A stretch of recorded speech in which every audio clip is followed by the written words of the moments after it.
Boa noite a todos, sejam muito bem-vindos à nossa live Segurança Jurídica em Procedimentos Neurocirúrgicos.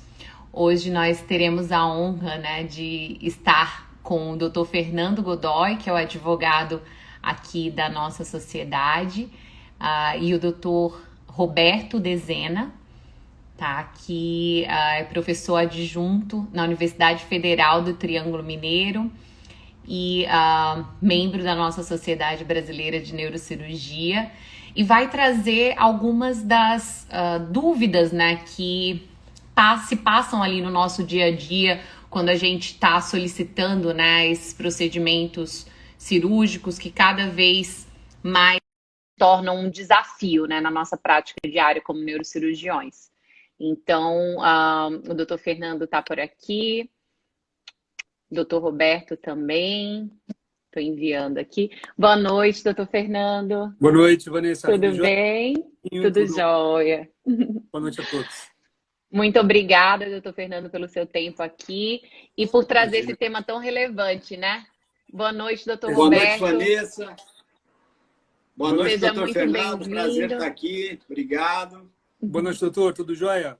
Tudo bem. Obrigado pela sua gentileza em estar com a gente hoje aqui novamente. Imagina. Vamos juntos. Prazer para mim estar aqui também. Muito bom.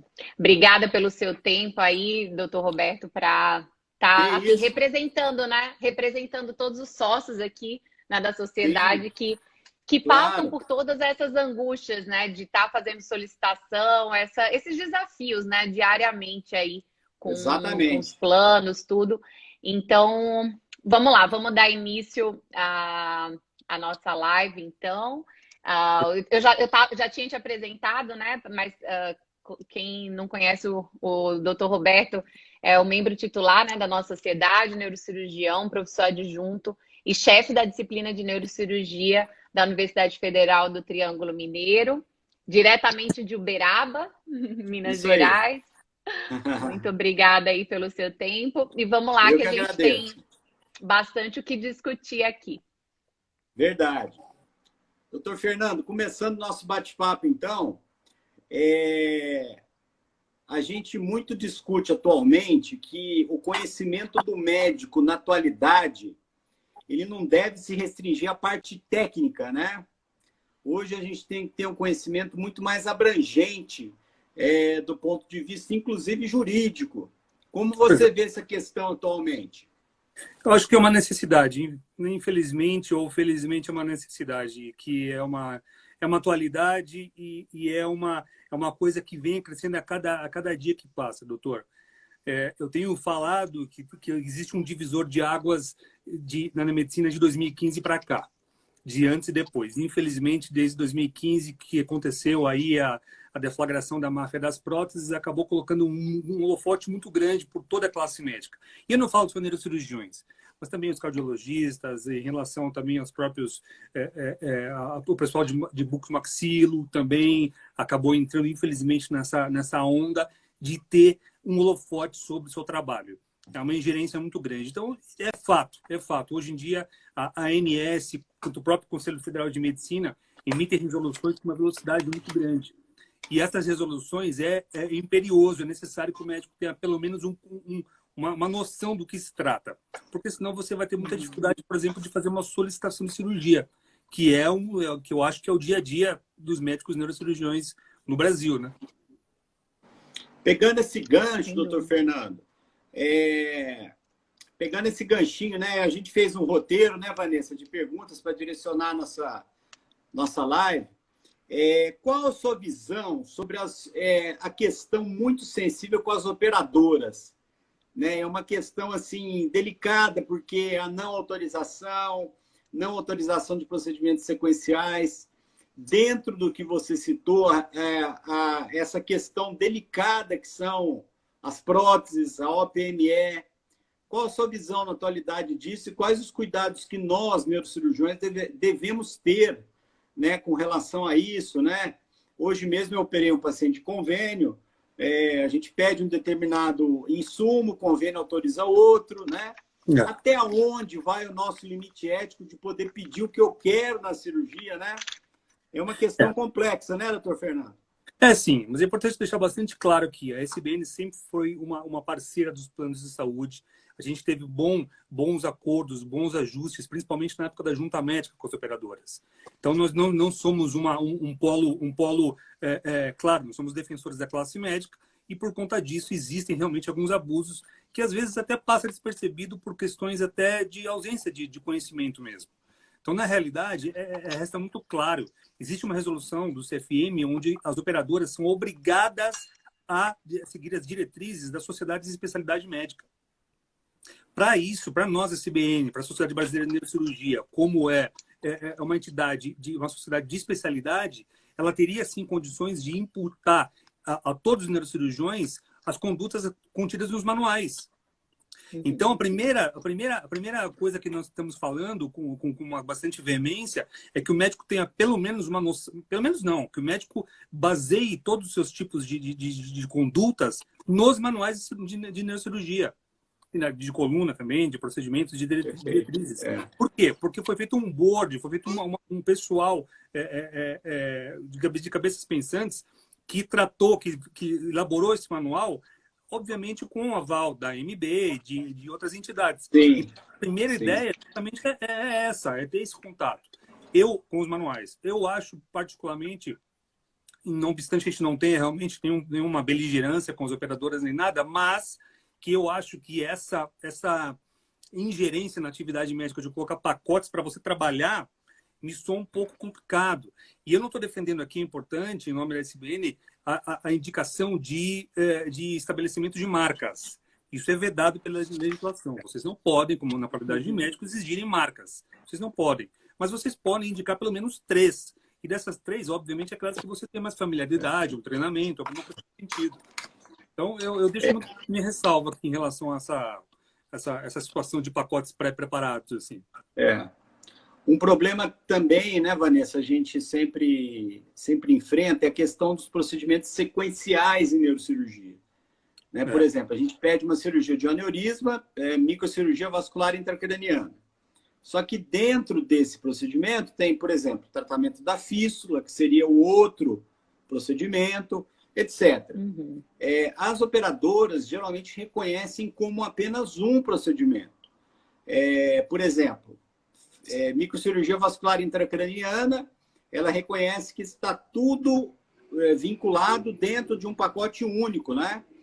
Então, realmente é uma exploração, né, doutor Fernando? Difícil. Confesso a vocês que hoje a atividade médica é uma atividade que eu tenho muito orgulho de estar bem próximo de vocês e também sei da dificuldade que vocês têm durante o seu trabalho. Sim. É nítido que todo tipo de ato, toda conduta que o médico exercer é um ato médico.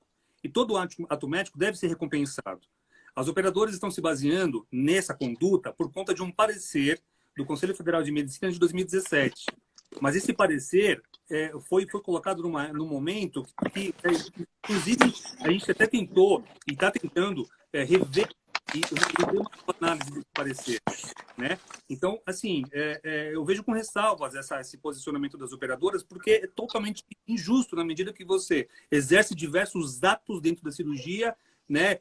Uma incisão, uma retirada, enfim, atos que vocês podem ter com mais tecnicidade explicar para a gente que está aqui acompanhando, que deveriam ser, obviamente, sim. No caso de implante de eletrodo cerebral, né? A gente tem o implante de eletrodo de um lado, do outro, tem o implante do gerador, tem o planejamento do software.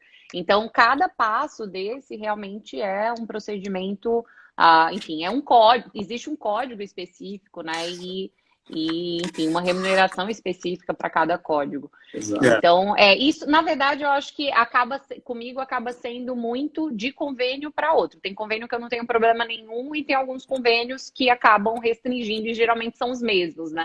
Então, acho que a ideia é tentar conversar e até ver essa questão desse parecer aí de 2017, né, doutor Fernando? Acho que a sociedade, enfim, unida, né? A gente pode conseguir, talvez, conversar com relação a isso. Sim, sim. Na verdade, a gente já tem, inclusive, um planejamento, se aos médicos que estão assistindo, acredito eu que a maioria são médicos por conta de um assunto muito técnico, é importante deixar bastante claro que a gente da SPN já está fazendo uma comissão para fazer uma nova análise, uma nova, digamos assim, uma nova ótica, uma nova leitura sobre esse assunto. Então, é claro que as questões estão, né, estão pulando, tem muita coisa acontecendo hoje em dia, mas esse é um dos grandes targets aí dessa nova fase, dessa nova gestão do Dr. Eberval, com toda certeza. Perfeito. É um compromisso. Já Um compromisso. Doutor Fernando, mudando um pouco o nosso enfoque, tem 3 períodos críticos dos cuidados neurocirúrgicos e do cuidado dos pacientes em geral, né? Pacientes cirúrgicos. Antes, durante e depois da cirurgia. Quais as garantias que, na sua visão, cada momento desse, que é um momento especial do paciente, deve ser garantido? Pois é. Perceba assim... Juridicamente falando, né? Claro. Perceba assim, o paciente, hoje em dia, é um contrato que você acaba tendo tácito, um contrato de consumo que você tem com o paciente. Então, podemos dizer assim, é um consumidor. Então, a primeira coisa que precisa ser feito, antes de tudo, é uma boa anamnese, obviamente, física, né, presencial, que a gente sempre recomenda, mas também que seja deixar as coisas muito claras. No pré, é importante que você tenha em mãos alguns documentos, que a gente já falou aqui em lives anteriores, mas é importante reforçar, que é em relação à documentação. Jamais entregue um termo de consentimento no momento da cirurgia ou na hora ali do que o paciente está nervoso, etc. O termo de consentimento é um documento extremamente importante e esse documento você tem que entregar com antecedência, para que o paciente leia, para que o paciente entenda. E não só com uma questão formal, mas uma questão que realmente haja uma empatia, haja uma humanização no atendimento para que realmente sejam sanadas essas dúvidas. Esse é o primeiro deles. Honorários, eu tenho visto bastante discussão nos conselhos regionais por conta de ausência de dispor, né, ali das informações claras em relação aos honorários. É importantíssimo fazer isso antes, de forma clara, né? Explicar como que vai ser feito, o que vai acontecer, etc. Né? Então, acho que na parte pré, seria mais ou menos essas condutas que o médico tem que se pautar, né? Tem que se atentar. Durante... Pois não, doutora. Inclusive para fortalecer a relação médico-paciente, né? Só relembrando que a gente já conversou sobre essa questão do termo de consentimento, que é muito importante. Já teve uma live especial sobre isso. Então, quem não assistiu, volta lá para ver, tá gravado aqui no IGTV. E eu também, como essas informações que o doutor Fernando está passando são muito importantes, e só fazendo um parênteses, que a maioria aqui é até neurocirurgião, não só médico, como neurocirurgião. Mas se vocês estão notando que alguns colegas ainda não estão por aqui, manda esse aviãozinho que tem aqui do lado para mais 3 colegas, para que mais pessoas possam estar aqui com a gente e possam estar tirando as dúvidas, né, que vocês podem estar colocando aqui nos comentários. Obrigada, doutor Fernando, pode continuar. Eu concluí para dar 3, né, para falar em 3 recomendações. A primeira é essas que eu falei, uma comunicação correta, uma boa documentação médica e também é importante falar sobre a questão da solicitação de cirurgia, né? Infelizmente, isso volta naquela pergunta que você fez no começo, doutor. Hoje em dia não basta você colocando maiores informações possíveis, com exames e com recomendações, você já vai ter um problema de auditoria, com a auditoria médica dos planos. Imagine se você fizer 100, uma solicitação cirúrgica de forma singela. Não dá. Uma coisa é fato. Todos os auditores se baseiam nos pedidos e nas informações que os médicos colocam. Então, coloquem da forma mais completa possível. E eu reitero, eu devo ser a única pessoa que falo isso, mas eu reitero para que você, nesses pedidos médicos, você coloque, inclusive, referência bibliográfica. Olha só. Pode ser uma loucura, mas na realidade, saiba que esse documento que o médico está fazendo, essa solicitação de cirurgia, vai ser submetida a uma análise de um juízo de valor ali, para saber se aquilo é correto ou não. Infelizmente, a gente tem visto esse serviço de auditoria feito de uma forma não muito recomendável, porque destoa completamente do pedido que o médico fez. Acontece, né? Então, imagine, eu volto a dizer, imagine se você, fazendo um bom pedido médico, você já tem entraves, você imagina sem. Durante o procedimento. Bom, durante o procedimento tem toda aquela questão técnica que vocês podem explicar melhor, até para eventuais pessoas que residentes, etc. Mas tem as questões que são inerentes ao procedimento, né? São questões desde asepsia, desde a atenção à asepsia prévia, também medicamentosa, etc. Que eu tenho lembrado que costumo ver, são questões que são discutidas no judiciário por conta disso, né? Lembrando que, sem querer entrar no tema de responsabilidade civil, que é um outro assunto para um outro dia, mas às vezes pode acontecer, sim, um eventual dano ao paciente, mas isso não necessariamente seja caracterizado uma imprudência, uma imperícia, uma negligência. Tá? Então, situações... Esse é um outro assunto que a gente conversa no outro dia. E depois, é a mesma situação. Um bom atendimento, uma boa recomendação de voltar no momento certo, e nas ausências do paciente, o prontuário. Anotar tudo no prontuário. É importantíssimo que todas essas informações sejam bem documentadas. Então, a segurança jurídica do médico hoje contempla essas 3 fases, que é certamente documental, mas também humanizada, sem dúvida nenhuma. Inclusive de cuidados com, enfim, ferida operatória, de momento de retirada de pontos, né? É sempre bom deixar isso documentado também. Muito mesmo. Além de falar, né? Deixar documentado. Sim, eu tive problemas já no escritório por conta dessa argumentação de infecção. Tá? Então, é preciso tomar muita atenção para isso, e principalmente nas questões da asepsia, documentar tudo isso. Tá? Perfeito. Tá? Enfim. Doutor Fernando, mudando um pouquinho também nosso enfoque, a gente se depara nesse Brasil, que é praticamente um continente, né, com disparidades regionais muito grandes. Qual o seu conselho para aqueles neurocirurgiões que trabalham em locais precários, que trabalham em locais que têm pouca condição, né? A gente sabe que, né, tem várias realidades, né, Vanessa? Várias realidades, né? Nordeste é um país, o Sul é outro país, São Paulo é outro país, Minas qual o seu conselho, qual a sua orientação jurídica para esses colegas neurocirurgiões que trabalham em locais que têm pouco recurso? Importantíssima essa pergunta. Eu acho que isso é uma realidade também, e eu acho que isso é uma questão que precisa ser analisada com muito cuidado com o médico. Tá? Existem situações que são os casos fortuitos, né? Você está no meio de uma cirurgia, dá um raio, acaba a energia. Sim. E aí você vai ter um problema, evidentemente que sim, principalmente no hospital, mas é um caso fortuito, um caso de força maior, que o médico não teve nenhum tipo de participação nisso, nessa conduta, nesse dano, nesse resultado.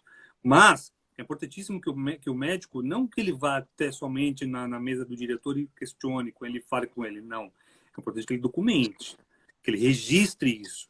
Estou tendo problemas com insumos, estou tendo problemas com material básico para o dia a dia, estou tendo problemas com infiltração, estou tendo problemas com diversas situações que pode me gerar um problema na qualidade digamos assim, de capitão daquela situação. Então é importante registrar, documentar, não tenha medo de retaliação. Faça isso, não pode ser de forma anônima, evidente, mas faça isso de uma forma que você possa registrar a sua intenção de melhorar aquele local, porque isso é um problema grave que deve ser combatido. Mas, inclusive, no prontuário do paciente, doutor Fernando, tipo, ali nas intercorrências ou até na descrição cirúrgica, enfim, dependendo se foi alguma coisa que aconteceu ali durante a cirurgia, tipo esse raio aí que o senhor deu de exemplo, né? Sim. Enfim, muitos colegas, isso a gente tem. Muitos colegas defendem que o prontuário, na verdade, só um documento para você registrar na amnésia. Eu discordo bastante em relação a isso. Eu acho que o prontuário é um documento onde você contempla não só a anamnese, mas toda a vida do paciente e a sua conduta a partir do momento que ele entra no seu consultório. Então, na realidade, eu acho que sim. Você não precisa, ou, eventualmente, você não precisa colocar isso no próprio prontuário, mas você pode anexar ao prontuário um documento daquela ocorrência. entendeu? Você registra aquela ocorrência e coloca um documento anexo ao prontuário explicando que realmente aconteceu uma situação que fugiu ao controle da prática médica. Perfeito. Doutor Fernando, atualização para o neurocirurgião é um dever hoje, nessa neurocirurgia de alta complexidade que a gente trabalha. Qual a sua visão jurídica disso? Vale dizer, assim, que é o seguinte, é importante provar, inclusive, que existe essa atualização. Eu já também tive cases no escritório onde teve acusação de que o médico cometeu uma imperícia por conta de falta de técnica. Então, na realidade, nesse caso, a culpa do médico vai ser sempre subjetiva, evidente. Vai ser sempre necessário que haja ali uma comprovação de que ele agiu com culpa, né, na modalidade de negligência, perícia ou prudência, mas é muito comum que essas acusações contra o médico inverta o ônus da prova. Então, o médico vai ter que provar que, na verdade, ele era assim, perito para isso e tinha condições. E a única forma de você fazer isso é você fazer cursos, participar de congressos, e aí vocês podem me dizer melhor e saber melhor quais seriam as formas de atualização. Perfeito. Se atualizar, né? Porque anualmente, quiçá mensalmente, né? Tem novidade, tem coisa nova chegando e a gente precisa estar acompanhando isso até para poder oferecer o melhor tratamento para o paciente, até para poder colocar lá no pedido cirúrgico essa referência bibliográfica, né? De que realmente é algo bem pautado na literatura. E o doutor Wilker está pontuando aqui, doutor Fernando, o que o senhor tinha falado, que vale o que está nos autos sempre. Então, sempre o que acontecer é importante documentar, né? E a Lara perguntou só, porque foi algo que o senhor acabou de comentar, que se o médico ele pode suspender o atendimento nesses lugares que não tem condições mínimas, né? Como que o médico deve proceder nesse caso? Ele pode, sim. Ele pode porque existe essa situação. Primeiro, porque existe uma previsão legal para isso. E segundo, porque ele vai acabar assumindo um ônus que vai dificultar, vai redobrar aí uma situação para ele, né? Volto a dizer, existe uma excludente no direito, especificamente a responsabilidade médica, que é normalmente um caso maior, um caso fortuito, uma força maior, uma ausência de culpa, mas uma situação chamada momento ali da situação. Por exemplo, é a questão dos voos, de você fazer o atendimento num voo, por exemplo. Né? Você tá, quando a pessoa tem ali um problema e você precisa... né? Você precisa ali... Nossa, isso acontece muito comigo, de chamar em voo, meu Deus. Acho que já aconteceu umas 10 vezes de me curioso para saber, quando acontece, eu fico curioso para saber o que está acontecendo, como qualquer pessoa que não seja médico nessa situação. Mas, nesse caso específico, você está agindo ali conforme as situações que você tem, que você pode. Né? Então, veja, você não pode exigir também ali uma responsabilização tua, porque você está no voo, provavelmente está voltando com o boné da Disney ali, então não tem muito o que você fazer para nenhum tipo de material para você trabalhar, né? Então, só caixinha de primeiros socorros que eles têm lá, e aí você orienta uma coisa ou outra. O doutor Wilker até colocou aqui, só um comentáriozinho, doutor Roberto, que não só pode, sobre o que a Lara falou, viu, Lara? Que não só pode, como deve falar se você não tem condições, né, de trabalhar naquele local e também notificar o CRM com relação a isso, tá? Então, só um parênteses. Desculpa, doutor Roberto, pode continuar.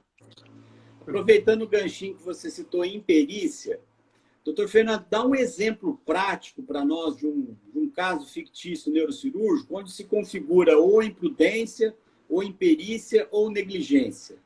Um exemplo, que a gente tem vários residentes, vários estudantes aqui, eu acho que esses conceitos são básicos quando se fala no enfoque jurídico do médico. Né? Você pode dar um exemplo para nós na prática desses 3 pontos? Sim, eu posso. Na realidade, são 3 situações que são muito próximas uma da outra. A imperícia, quando eu acabei de dar um exemplo prático aqui, acontece um acidente e você, porventura, não tinha habilidade para isso. Então, a imperícia é quando você é imperito. Você deixa de ter conhecimento para aquilo, certo? A imprudência também é muito próximo da negligência. A imprudência é quando você vai além. Sabe aquela situação que você fala, eu estou aqui É que eu não vivo, não convivo no dia a dia da cirurgia. Até gostaria, mas, por exemplo, você tem uma situação que você acha que não deveria fazer, mas foi por conta própria. Então, na verdade, foi um descuido aquilo. Foi um descuido que você, se fosse negligente, você não faria, porque é uma imprudência ali que você acabou tendo, né? E a negligência são também relacionadas aos erros crassos, realmente. Você foi totalmente negligente naquele ponto, você acabou cometendo um erro e por questões por conduta que não era adequada, que não era cabível naquele momento. Então, são todas essas situações, são essas 3 modalidades que o médico é punido. Normalmente, é pela imperícia, mas que a gente tem visto. Tá? Lembrando que não é só uma ação que o médico pode ser punido, mas também por uma omissão. Né? Se você agir ou deixar de agir e causar esses danos nessas 3 modalidades ao paciente, você certamente está cometendo um ato ilícito e você vai sim ser apurado na esfera judicial e na esfera administrativa do CRM. Ok? Um exemplo de uma omissão, infelizmente, o dia a dia, são os auditores, que pede que recebe uma solicitação médica bem feita e ele entende que não. Ou seja, ele é sim, na minha concepção, um responsável por uma omissão. Você deixou de dar ao paciente um direito que ele podia. Isso, inclusive, no direito, para as pessoas que são do ambiente jurídico, isso se chama perda de uma oportunidade. Você tinha uma oportunidade de salvar o paciente, de submeter ele a um bom tratamento, mas acabou não o fazendo. Então, por essa omissão, você causou um dano. E aí você vai ser punido também. Doutor Fernando, olha que pergunta legal aí, né, Vanessa? Do Thales Caixeta. Do Thales, eu estava anotando aqui, é que eu não quis interromper.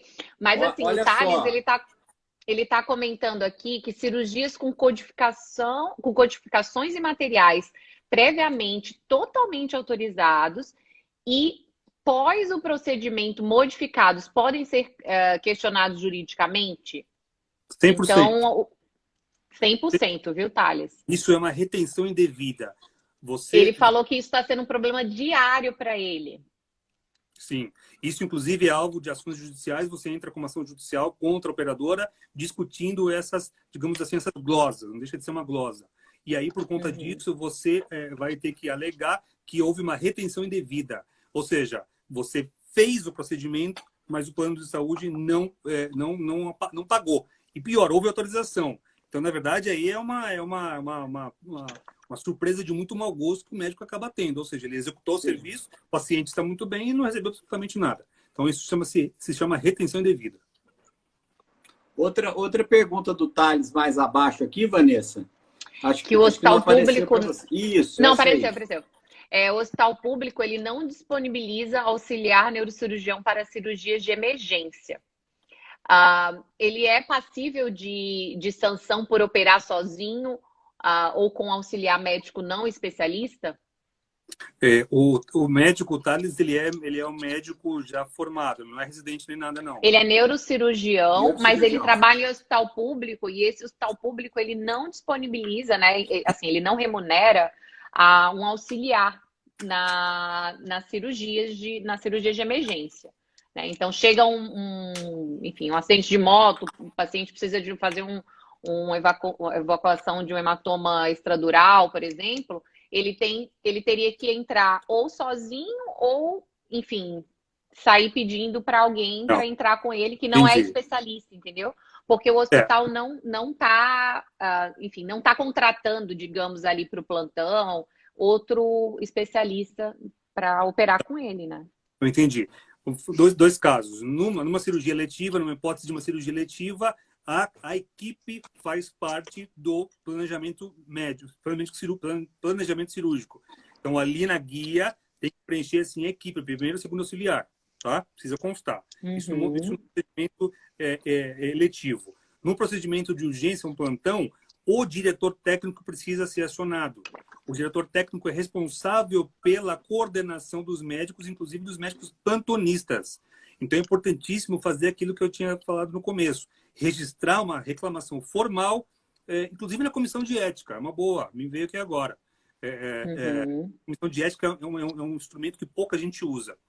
Existe um número mínimo de hospitais aliás, um número mínimo de médicos para que haja uma comissão de ética. Mas se houver, é importante registrar, está aí um bom documento. A comissão de ética é formada pelos próprios pares deles, né, pelos próprios colegas dele, e inclusive ele pode participar, inclusive. Está aí uma boa dica para o próximo dia de uma próxima discussão, que é a comissão de ética. Mas ele pode participar e aí ele faz esse registro, esse protocolo na comissão de ética. E também, se não surtir efeito, e guarda o protocolo com ele, tá? E se não surtir efeito, você tem Do próprio hospital, né? Do próprio hospital. E se não surtir Ele é de efeito, Minas também. Patos de Minas. Ele tá Exato. Patos de Minas. Ótimo. E se não surtir efeito, você comunica diretamente o diretor. E aí, se veio para ele o procedimento, o paciente, obviamente tem que atender, mas entra naquela questão da técnica. Eu estou sozinho, eu estou dando o melhor, eu estou dando todos os esforços, tudo que a técnica recomenda, eu estou fazendo, mas eu precisava de um quarto braço aqui.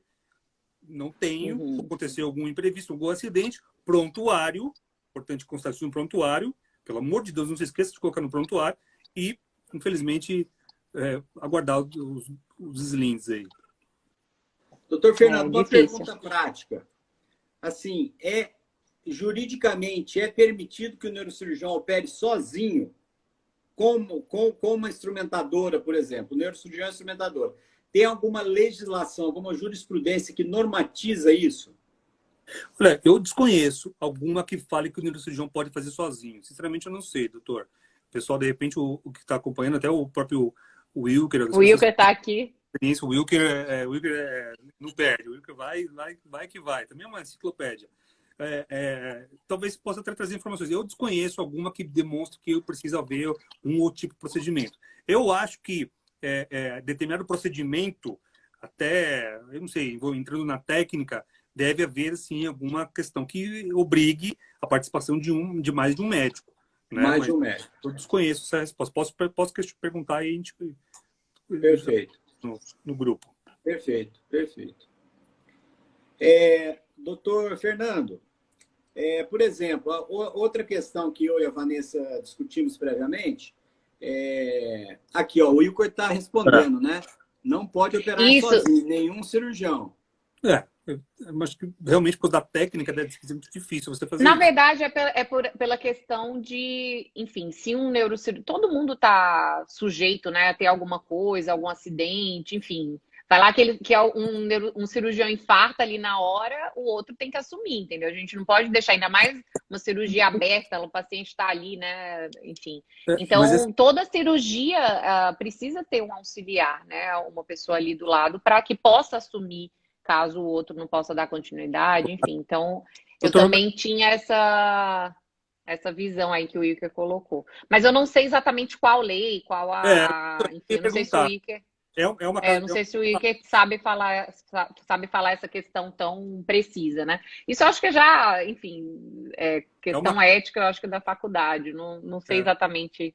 Resolução do CFM, ele colocou aqui, que é uma resolução do CFM.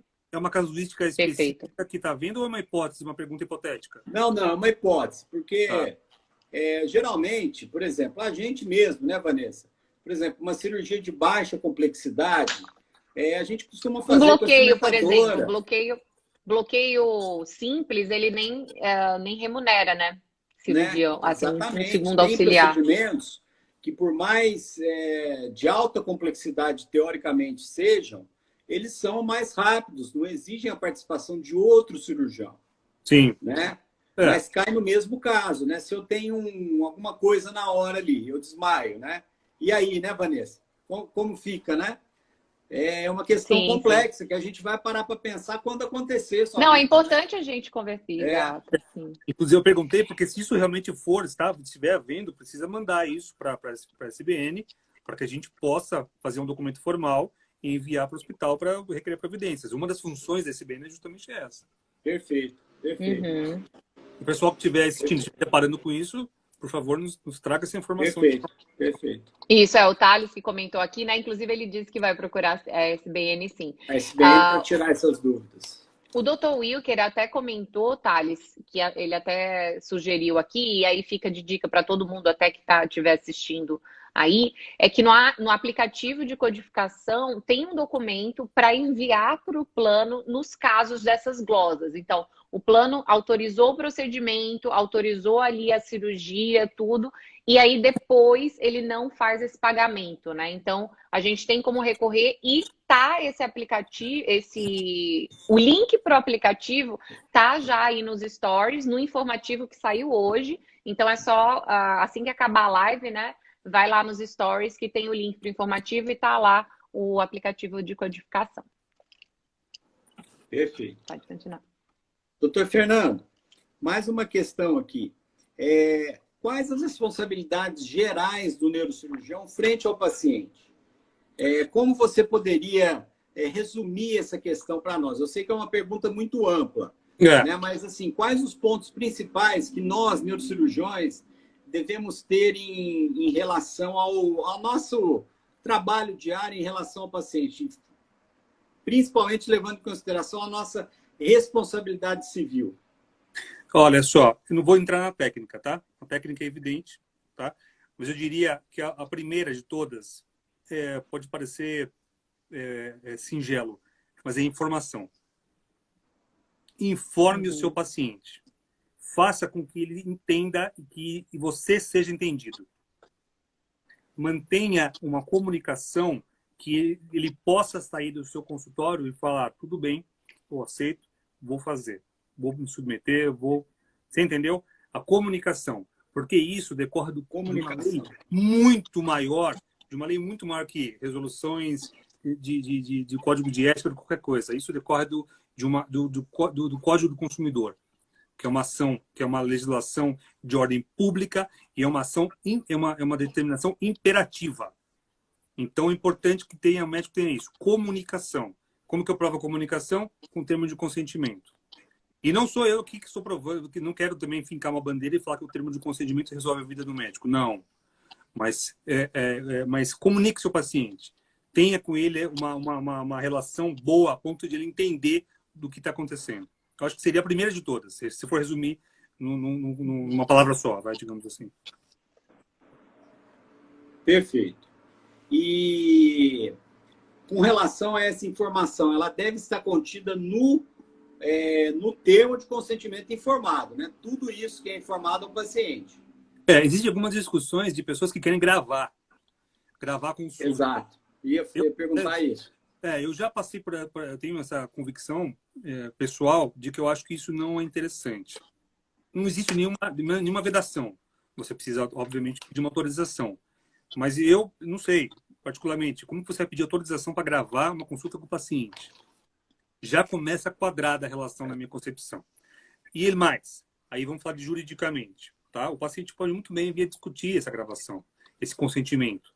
Ele vai falar que foi feito de uma forma que ele estava num momento ruim, num momento de estresse, num momento de tensão, que ele acabou de receber uma notícia horrível e acabou autorizando. Então, a resposta é sim, que seja feito de forma escrita, através do termo de consentimento. Tá? Essa é a melhor forma que eu acho que juridicamente é mais viável e mais protetiva. Perfeito. Ó, a pergunta do Marcelo Cruzes, lá de Passo Fundo. Aí, Vanessa? Abraço, Marcelo. Ele tinha mandado um abraço para você até um pouco antes. Então, o Marcelo está perguntando aqui, Fernando, que se quando o convênio, ou até mesmo o SUS, por exemplo, né, não contempla o material que é imperativo para o procedimento. Se a gente opera esse paciente, né, sem o material que é crucial para o procedimento, a gente está sendo imprudente? Uma boa pergunta, uma boa pergunta. Você precisa, sim, ter noção se aquele material é suficiente. Diz a legislação que o médico tem que estar preparado, perito, né, para qualquer situação e trabalhar com os materiais que lhes são distribuídos. Né? Não existe essa situação de eu só faço com o material A, B e C. Não existe isso. Interessante. Treinamentos que te dá uma familiaridade, um conforto maior de você trabalhar com um determinado tipo de material. Mas o fato de você estar ali e aquele material for ter registro na Anvisa, constar aí de todas as autorizações dos órgãos competentes, você não teria por que não fazer esse tipo de procedimento, tá? Porque aí consideraria uma exigência, ao passo que se você fizer essa cirurgia, você tem que se valer realmente aí de uma tranquilidade que tem condições de fazer. Lembrando que o médico pode sim negar a fazer. Pode, o médico não é obrigado a fazer tudo. Ele vê que ele não tem condições, ele pode muito bem fazer essa negativa de não realizar o procedimento. Inclusive, não estou falando aqui para abandonar o paciente, mas você pode deixar de atender esse paciente, desde que você, obviamente, o encaminhe de uma forma documentada para outro profissional. Então, na realidade, são essas situações. Muito cuidado com isso. Se você for fazer, tenha ciência que você consegue fazer. Senão, não faça. Perfeito. O doutor Wilker está lembrando aqui que a resolução sobre ter auxiliar na cirurgia é o CFM 1490 de 98. Aê, grande Isso. Muito interessante. Eu até abri aqui, 13 de fevereiro de 98, e ele diz que a composição da equipe cirúrgica é responsabilidade direta do cirurgião titular e deve ser composta exclusivamente de profissionais de saúde devidamente qualificados, né? Então, acho que isso até responde àquela pergunta inicial lá sobre a questão do auxiliar ali na cirurgia de emergência, enfim. Isso, então isso é importantíssimo, tá aí o consagrado, consolidado, que existe uma obrigação, sim, de haver mais auxiliares. Então, para todos aqueles que estiverem passando por uma situação caótica dessa, por favor, traga essa informação para a SBN, que a gente caminha aí uma voz um pouco mais institucional para isso. Doutor Fernando, uma pergunta genérica também, que eu acho vai ser de assim, todo mundo gostaria de estar fazendo essa pergunta. O que caracterizaria o erro médico em neurocirurgia? Eu sei que é uma pergunta muito ampla, mas o que a gente pode traduzir na prática isso? O erro médico são todas as situações que tragam algum dano para o paciente, tá? Mas o erro médico é um termo muito grosseiro. Na realidade, existe uma apuração enorme atrás dessa conclusão para você concluir que houve um erro médico. E você provar o erro médico não é fácil. Não é fácil. É importante registrar isso. Existe, sim, do lado do médico, maiores condições dele provar que ele agiu tecnicamente correto do que o paciente. É muito comum, infelizmente, eu lido com isso diariamente, porque faço as defesas exclusivamente da classe médica, dos médicos que me procuram. Eu lido com uma argumentação assim: houve erro médico, pronto. Como houve erro médico? O que aconteceu? Explica o que aconteceu. A dor, eu entrei com uma dor, saí com uma dor pior. Às vezes são situações inerentes. Às vezes são situações que a dor acaba sendo um consequente por meses. Mas que isso não necessariamente é um erro médico. Isso é uma questão que envolve a patologia em si, o organismo da pessoa. Ou o organismo da pessoa. Claro. Então, eu conceituaria aqui erro médico como se fosse uma das 3 modalidades de imperícia, imprudência ou negligência, que fosse crasso, que realmente houvesse um erro. Por exemplo, você operar, em vez de operar o rim esquerdo, você opera o rim direito. Isso são situações passíveis de falar, você errou. Do resto, você me desculpa. Existe um cânion de distância até você concluir que houve erro médico. Porque a responsabilidade do médico é subjetiva. Se você, paciente, não conseguir provar que houve erro médico, o médico deve provar que houve, sim, uma conduta correta. Então, o erro médico é isso. Na minha concepção, é um erro crasso que traga algum dano ao paciente. Olha a pergunta aí do meu residente, Vanessa, Gustavo Branquinho. O Gustavo R1. Branquinho. Olha aí, pergunta boa dele, hein? Em relação a cirurgias com residentes, qual a responsabilidade do residente no caso de um possível processo aí por imperícia? Eu brinquei com ele porque a nossa live passada foi sobre residência médica. Isso. Na realidade, como ele chama, Caio? Gustavo, desculpa. Gustavo, na realidade, o residente é um médico. Caio foi o residente que fez a live passada. Isso, exato. Na realidade, o residente, você é residente, Gustavo, você é um médico. é muito comum que, se você colocar no papel isso num processo, a responsabilidade do residente seja talvez mitigada, talvez não, seja mitigada por conta da atuação. Você não teve uma atuação direta no paciente. E isso, inclusive, se você o fizer, tem que tomar muito cuidado, porque existe uma responsabilidade solidária com o preceptor. Então, o preceptor certamente não vai deixar você fazer isso. Mas, se realmente for apurado que, por questão direta, por um ato direto seu, Gustavo, você vai sim sofrer uma punição, uma apuração, não é punição. Não vamos pré-julgar. Você vai ter uma apuração da sua conduta na esfera administrativa, se o caso isso chegar até o CRM, mas sim na esfera judicial, tal como qualquer outro médico. Então, não existe essa disparidade de responsabilidade para residente, de forma alguma. Daí a importância, né, doutor Fernando, de quem tem residente sempre estar orientando, sempre estar do lado do residente, né? Não deixar, vamos dizer assim, soltar para fazer nada sozinho. Não Né? pode. Isso é muito importante, eu friso sempre com eles essa questão.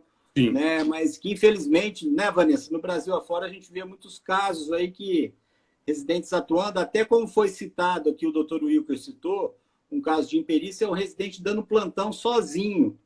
Né, que é um caso até que acontece muito em cidade grande, a gente sabe disso, né? No interior é mais difícil, mas o residente dando plantão sozinho. Acontece, a questão toda é a seguinte, isso é totalmente inadmissível. Inclusive, acontecia muito no Rio de Janeiro. No Rio de Janeiro, a gente teve alguns relatos que acontecia isso. Isso é inadmissível. O residente não pode atuar como plantonista, exceto se tiver na participação aí junto da preceptoria. Então, é importantíssimo que o residente grude no seu preceptor para que ele obtenha o máximo de treinamento possível, que é a certeza da residência médica, e aí você atua na forma, no limite, né, imposto aí pelo seu preceptor. Mas jamais atuar sozinho, jamais atuar. E se eu fosse advogado desse residente, eu indicaria para ele, recomendaria para ele, que ele colocasse tudo isso. A primeira coisa que eu pediria para ele era o prontuário. Porque o residente, embora seja residente, ele normalmente tem um login e senha para evoluir o prontuário. Então é importantíssimo que ele registre todas essas situações. Estive sozinho no dia tal. Tá? Então é importante isso. Eu me preocupo bastante com esse assunto, de verdade. Rodrigo Amaral, um grande abraço. Rodrigo Amaral, uma grande cabeça pensante também, defensor da defesa profissional. Um grande abraço. Maravilha. O que mais, Vanessa? Muito bom. Não, o doutor Rodrigo falou aqui, o doutor Marcelo também. Marcelo, um grande abraço.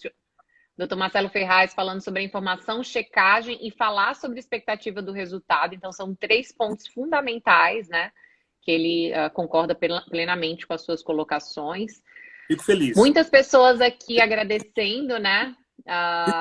Todas essas orientações. Sim, essas pessoas que estão participando são pessoas que entendem muito do assunto e são médicos. Então, eu fico feliz que eles estejam participando e estejam aí concordando. Mas se não estiver concordando, vamos debater que a gente chega numa conclusão. Também estou aprendendo. E isso, doutor Fernando, é interessante que veio à tona de uns anos para cá, né? Isso, o médico sempre foi muito, entre aspas, ignorante em questões de direito, né? É interessante isso, pela nossa própria formação, né, Vanessa? Nossa formação é muito técnica. Sim. Eu só tive uma disciplina de direito médico ali, um semestre. Exato, a gente se depara com essas situações depois que a gente sai da residência, que a gente para pensar assim, nossa, eu posso ser processado. Antes da residência a gente não pensa nisso. A gente brinca então, a gente acorda um pouco tarde para essas questões, viu, doutor Fernando? É interessante isso. E teve um ponto sobre a questão de deveres de vigilância, né, doutor Fernando? Sobre a questão de, enfim, de prescrever sem ver o paciente, né? Como que, enfim, que cuidados, né, que tanto os neurocirurgiões como os médicos devem ter com relação a isso? Pelo princípio, o Código de Ética é um código também que tem alguns princípios. Na realidade, um dos princípios maiores é tratar o paciente com zelo e com o melhor da capacidade profissional. É o texto dos princípios do Código de Ética Médica, literalmente falando. Existe também uma disposição clara que você não pode fazer nenhum tipo de prescrição sem ver o paciente. Não estou falando de telemedicina aqui. Telemedicina é uma outra situação. Mas, aqui no caso, você fazer esse tipo de prescrição sem ver o paciente, sem um exame físico presencial no paciente, você vai contra diversas resoluções do CFM e também vai contra uma boa prática médica, uma boa conduta médica. Então, esse dever de vigilância, sim, o paciente, você é responsável pelo paciente. Você deve ser atento em relação às condutas que você está tomando em relação ao seu paciente. Estou falando secando o gelo? Claro que sim. Mas imagine você fazer sem ver, sem nenhum tipo de consulta. Mas, por exemplo, a enfermeira do hospital liga, isso acontece muito à noite, madrugada, né? Ah, doutor, o paciente está com dor, posso fazer uma dipirona? Enfim, algumas medicações mais simples, assim, claro, né? Tá enjoado, posso prescrever um Dramin, um Zofran, enfim.